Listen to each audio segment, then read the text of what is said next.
여러분 안녕하십니까? 12월 19일 NKTV 방송을 시작하겠습니다. 오늘 시간에는 김정은이 복장이 또 터질 통쾌한 소식 보내드리겠습니다. 유엔이 오늘 본회의를 열어서 14년째 연속으로 북한 인권 결의안을 저는 만장일치로 통과시켰습니다. 이렇게 만장일치가 될 수 있을까라고 근심도 했습니다만은 정말 14년째 연속 북한 인권 결의안이 통과되는 거 보면 국제사회가 다행스럽게도 북한에서 벌어지고 있는 폭행과 무권리 그리고 극심한 인권 상황에 대해서 매우 우려하고 있으며 그런 인권 상황들이 즉각적으로 해소돼야 된다고 하는 이 사실에 대해서 다 공감하고 있다는 것, 정말로 저희들은 감동을 받았습니다. 자세한 내용을 준비된 자료 화면을 통해서 보도록 하겠습니다. 이 사진이 바로 미국 시간으로 18일 오늘 개최되었던 유엔 총회 74차 총회 본회의장입니다. 이 본회의장에서 제3위원회에 제출된 북한 인권 결의안 이 만장일치로 통과됐죠. 이번에 통과된 북한 인권 결의안이 핵심 내용을 몇 가지만 간추려 본다면 첫째가 이렇습니다. 이제 그 텍스트로 딱 나와 있는데요. 오랜 기간 그리고 현재도 조직적이고 강범위하게 중대한 인권 침해가 진행되고 있다라고 한 사실을 강조했고요. 규탄했습니다. 그리고 즉각 중단하라고 강력하게 요구를 했습니다. 그리고 두 번째는요, 북한 내 강제 수용소를 즉각 폐쇄하라. 그리고 모든 정치범들을 석방하라고 강력하게 요구를 했습니다.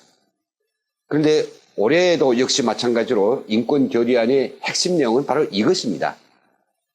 뭐냐면요, 인권 침해 책임자 중 가장 책임 있는 자, 김정은이겠죠. 이 김정은의 책임을 물어서 국제 형사재판소에 배부하라. 계속 중대한 인권 침해가 계속되고 개선의 여지가 없고 또 그런 개선에 대한 상황들이 감시되지 않는다면 최고 책임자를 국제형사재판소에 배부하겠다는 유엔의 단단한 그런 결의를 반영한 것이죠. 자, 이렇게 되고 나니까 이게 북한이 굉장히 당황해 놨습니다. 사실 이 인권 결의안이 14번째로 유엔 총회에서 채택된 것이기 때문에 뭐 작년엔 것도 하지 않았을까라고 별찮게 생각할 수 있겠지만은 올해가 어떤 해입니까? 올해 북미 회담이 초기에 그 예상대로 논스톱으로 쫙쫙 밀고 나갔더라면 김정은, 트럼프와 함께 노벨 인권상까지도 뭐 거론되던 그런 한 해지 않았습니까? 미국을 향해서 중국, 러시아를 향해서 전 세계를 향해서 김정은 자기가 뭐 핵도 버리고 미사일 것 다 지어버린 그런 평화의 사도인 양 선전하고 다녔고요. 그리고 화려한 김정은의 평화소에 세계 많은 각국들도 머리를 기웃거리면서 행여나 북한 인권 상황이 개선될 수 있고 또 앞으로 그의 의지가 좀 달라질 수 있지 않을까라고 이렇게 전망하면서 올해 유엔 총회에서 사실 유엔 인권 결의안이 굉장히 어려울 것으로 이제 예상들을 했거든요. 근데 그런 신호가 나타났습니다. 며칠 전에 미국이 유엔 안전보장이사회에다가 올해도 북한 인권 문제를 안보리 차원에서 토론하자고 했습니다. 작년도 했고요. 또 재작년도 했고요. 그런데 이번에 안건을 미국이 제안하자 중국과 러시아 그리고 반서방적인 일부 안보리 국가들이 여기에 반대를 했습니다. 그래서 결국은 유엔 안보리에서 북한 인권 문제가 이번에는 토의하지 못하게 됐죠. 그랬더니 이제 김정은은 바로 애무상 이용호를 뉴욕에 긴급 파견해가지고 죽더라도 최고존엄을 지켜라 라고 이제 명령을 내렸고 이용호는 뉴욕에서 일사불란하게 여러 각국의 유엔 대사들을 찾아다니면서 꼭 이번 유엔 인권 결의안에 채택되지 못하도록 해방으로 놀았습니다. 그리고 유엔 인권 대사인 김성에게는 너 그거 막지 못하면 너 목 칠 거야. 예, 결국은 이제 두고 보시죠. 작년 2017년에 김정은이 막으라, 막지 않으면 목 치겠다고 엄포를 놨지만 결국은 막지 못했습니다. 그래서 유엔 인권대사가 갈리고 새롭게 온 사람이 바로 이 김성이죠. 김성도 여전히 분명히 표현하지 못합니다. 그리고 해선전 매체들을 총동원해서 미국과 일본의 인권 상황들이 세계 최악이라고 몰아붙이면서 자신들의 인권 상황이라고 하는 것은 탈북자, 이런 쓰레기들이 이야기하는 만들어진 거짓이라고 그들은 강공을 펼쳤습니다. 그렇지만 국제사회는 충분히 잘 알고 있다는 거죠. 물론 유엔 총회뿐만 아니라 이미 제네바에 있는 유엔 인권이사에서 이미 이 문제가 충분히 자료적으로 다 나올 대로 나왔습니다. 한두 사람의 탈북자들이 아니라 남한에 온 3만 명이 다 북한의 인권 문제가 심각하다. 나는 거기서 처절한 고문을 당했다. 난 거기서 우리 부모들이 저 죽임을 당했다라고, 그리고 생존권, 자유권, 주거권, 그리고 모든 권리들이 없다라고 그렇게 사례와 직접적인 경험을 가지고 이야기하는데 배겨낼 수가 있겠습니까? 결국은 이 작자들이 외교라고 하는 것을 써가지고 어떤 쇼를 이용해서 하늘의 햇빛을 손바닥으로 막으려고 했지만 근데 통하지 않은 거죠. 최고 존엄을 추구하려는 북한의 노력은 결국 수포로 돌아갔습니다. 자, 이 장면을 보십시오. 이 장면이 이번 회의에 참가한 이 작자들입니다. 6명의 북한 유엔 회사 관원들이 100% 참가해가지고 지금 아주 얼굴들 보면 똥산 인상인데요. 하나같이 굳어져 있고 자신들이 지금 평양에서 내려올 엄청난 문책을 지금 걱정하면서 너무나도 떨고 있는 모습입니다. 오른쪽에 이 사람은 바로 김성인데요. 얼굴이 좀 굳어지다 못해 구리빛으로 완전히 변해버렸네요. 평양으로 불려갈 것입니다. 그리고 이 전원들이, 애교관들이 그렇게 가고 보고 싶은 미국의 북한 외교관으로 나왔던 그 절의 기회를 결국은 3일 천하로 끝낼 수도 있는 이런 처지에 놓인 거죠.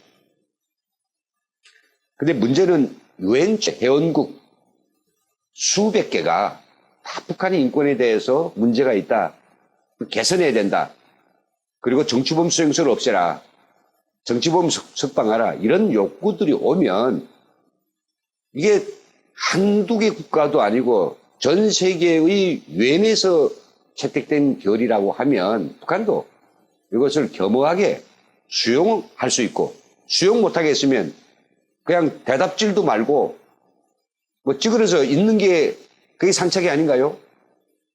그런데 이 자들은 유엔 총회 표결이 나자마자 바로 노동신문을 비롯한 각종 해외 언론 매체들을 동원해서 이렇게 맹비난을 하고 나섰습니다. 요거는 며칠 전에 투표를 앞두고 조선 애무성 미국 연구소 정책연구국 실장의 이름으로 나온 그런 항의 기사인데요. 보면 미국이 자기들하고 같이 평화의 길로 가겠다고 해놓고 왜 우리한테 세상에 있지도 않는 인권 문제를 가지고 걸고 들이냐, 이게 너희 우리하고 평화로 같이 갈 그런 기본적인 자세가 돼 있는 거냐 하면서 맹공격을 펼친 그런 기사이고요.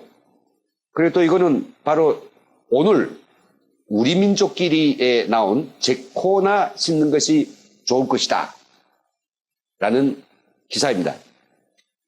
미국 세계 최대의 인권 폐해국이다. 어린이들 죽는다. 각종 뭐 살인사건이 그냥 몇 초마다 일어나고, 뭐 1300만의 아동들이 뭐 성폭행당하고 거지들이 득실거리고 말도 안 되는 이야기를 지금 늘어놓으면서 미국을 맹비난하고 있습니다. 그래, 참고로요, 이번 유엔 북한 인권 결의안을 제안한 나라가 미국이 아니라 일본과 유럽연합입니다. 근데 사실은 여기서 주목해야 될 문제가 있습니다. 이들이 이게 유엔 총회에서 자기들이 인권 상황을 심각히 비판하는 그런 결의안이 채택당하고 하는 것을 북한 주민들이 이거 알면 이거 큰일 나거든요. 그러니까 노동신문이나 조선중앙통신에서는 일절 입도 뻥끗 안 하고 대선전 매체, 즉 우리 민족끼리나 여기 보면 여명이라고 하는 조선이 소리 이런 데다가 이제 대꾸질을 한 겁니다. 읽어보면 참 재밌습니다. 우리 공화국에 대한 또 하나의 정치적 도발, 미국이 인권과 그리고 제재를 가지고 북한을 압박을 해서 핵무기와 미사일을 포기시키려고 획책한다면 그것은 결국은 엉뚱한 결과를 나타나게 될 것이다. 그리고 그것은 불가능하다는 일이라고 하면서 자기들의 인권 상황은 존재하지 않는다고 또 강공을 펼치고 있습니다. 북한이 꼬락서니를 보면서 저는 이런 생각을 합니다.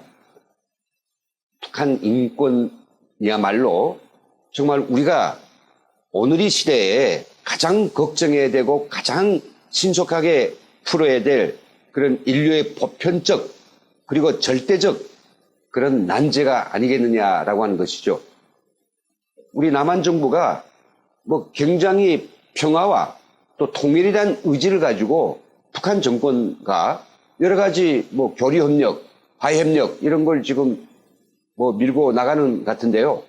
저는 북한에 공장을 지어주고 도로를 깔아주고 철길을 놓고 그래서 북한 주민들이 삶이 나아지거나 행복한 게 절대로 아닙니다. 북한 주민들 정말로 사람답게 살려면 유엔 인권 결의안이 채택한 것처럼 그 정치범 수용소 이걸 없애야 됩니다. 이거. 그리고 거기에 있던 정치범들 다 집으로 돌려보내야 됩니다. 혹자는 이렇게도 이야기하더라고요. 야, 우리 남한에서도 박정희 대통령 시기에 우리 극심한 인권 침해를 당했다라고 이야기합니다. 물론 그 고통을 제가 약과하는 것은 아닙니다. 그래도 북한에서와 같이 세상에 없는 그런 오수변쯤 수용소와 같은 정치범 수용소는 없지 않았습니까? 이 정치범 수용소라고 하는 게 우리가 여러분들 그냥 수용하는 데구나 생각하는데 아닙니다. 이거는 여기 들어가는 순간에 사람은 꼬리 없는 짐승이 돼야 되고 짐승을 학대하는 것은 그건 뭐 죄가 아니란 말이죠.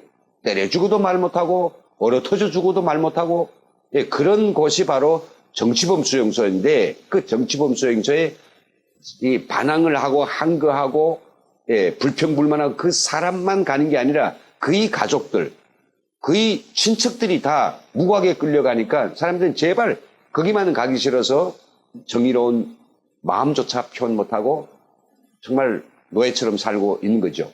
전 여기서 단언컨대 우리가 어떤 대가를 치르더라도 북한에서 이 정치범 수용소만 없앨 수 있다면 다른 건 다 천천히 하더라도요. 이 정치범 수용소만 없앨 수 있다면 북한 주민들은 분명 자기들이 자유와 민주를 찾아서 활화산처럼 전 들고 일어날 것이라고 생각됩니다. 그래서 이번 유엔 인권 결의안에서도 북한이 가장 아파하는 즉 김정은의 아킬레스건인 이 정치범 수용소를 딱 찍었고 너 그걸 없애지 않으면 국제 형사재판소에 끌고 가겠다라고 못을 박은 것입니다. 북한 인권에 대해서 어디 소설 이야기거나 옛날 이야기 아닙니다. 지금도 북한에서 벌어지고 있는 현재형의 인간 폐륜이고 패덕한 이런 실상인 거죠. 다행히도 우리 정부가 이번에는 그 공동 제안국으로 나섰습니다. 지켜보았습니다. 전 그 하나를 보면서 바로 그런 자세를 가지고 북한에 대한 무언칙한 그런 접근과 또 대책이 없는 화해협력 이런 것보다는 모든 사람들이 보편적으로 생각하고 걱정하고 그 개선을 요구하는 인권 문제에서 우리는 보다 강력한 소리를 내야 되며 문재인 대통령 김정은하고 만난다면 정치범 수용소에 있는 정치범들을 우리가 다 돈을 주고 우리 다 데려오겠다고 하든지 그 이후로 정치범 수용소를 안 만들면 되지 않느냐라고 솔직히 그거라도 제대로 하나 흥정을 했다면 노벨상이 아니라 그 이상 것을 저는 줘도 아깝지 않다고 생각하거든요. 왜 그런 걸 못합니까? 네, 참 김정은은 오늘부터 이제 엄청나게 복장이 터질 겁니다. 이 소식이 북한 주민들에게 알려지지 않을까. 외부에서 물밀듯이 들어오는 정보들에 의해서 자기가 국제사법재판소에 회부된다고 하는 이런 사실에 대해서 북한 주민들이 알지 않을까. 너무나도 걱정이 많을 것입니다. 올해 얼마나 그가 폼을 잡았습니까? 뭐 노동신문과 해외 선전 매체들에서는 우리 통일이 구세주요, 온 남북한 조선민족의 뭐 친근한 어버이, 오직 그 이만을 따라서 남북한 인민들은 통일로 반드시 갈 것이다. 우리 민족끼리의 구성이시고 뭐 별의별 소리를 다 했죠. 풍찬노숙하며 남북한을 오고 그 위험한 군사분계선을 넘어서 적들이 득실거리는 그런 적진으로 뭐 들어간 뭐 우리 장군님 해가지고 이번 그 서울 답방과 관련해서도 중앙당에서부터 시작해서 전체 주민들한테 이거 제발 장군님 그게 위험이 도사리니 거기 가지 말아 주십시오. 장군님께서 계시면 우리는 더 바랄 것이 없습니다. 이따위 편지를 쓰는 그런 노름을 지금 또 벌려놓고 있습니다. 그러니 저는 김정은이 정치범 수용소를 철폐하고 북한 주민들도 참다운 인권을 보장받을 수 있는 그런 초보적인 조치라도 취한다면 그럼 저는 김정은을 인정하겠습니다. 그리고 그의 개혁 개방은 아니더라도 뭐 변화를 요구한다는 그런 마음을 제가 읽을 수 있지만은 전혀 그런 것이 없고 제 애비나 하레비가 만들었던 똑같은 감옥 속에 감옥장만 바뀌어 놓은 그런 감옥을 보고 우리가 그것을 호텔이라고 말할 수는 없지 않습니까? 오늘 유엔 총회 73차 본회의에서 14년째 연속 북한 인권 결의안이 채택된 정말 통쾌한 소식. 하지만 김정은은 심장 쇼크가 올 수 있는 이런 소식을 전하면서 저는 매우 다행스럽고 또 다행스러운 마음을 가지면서 오늘 방송을 여기서 마치겠습니다. 시청해주신 여러분 감사합니다.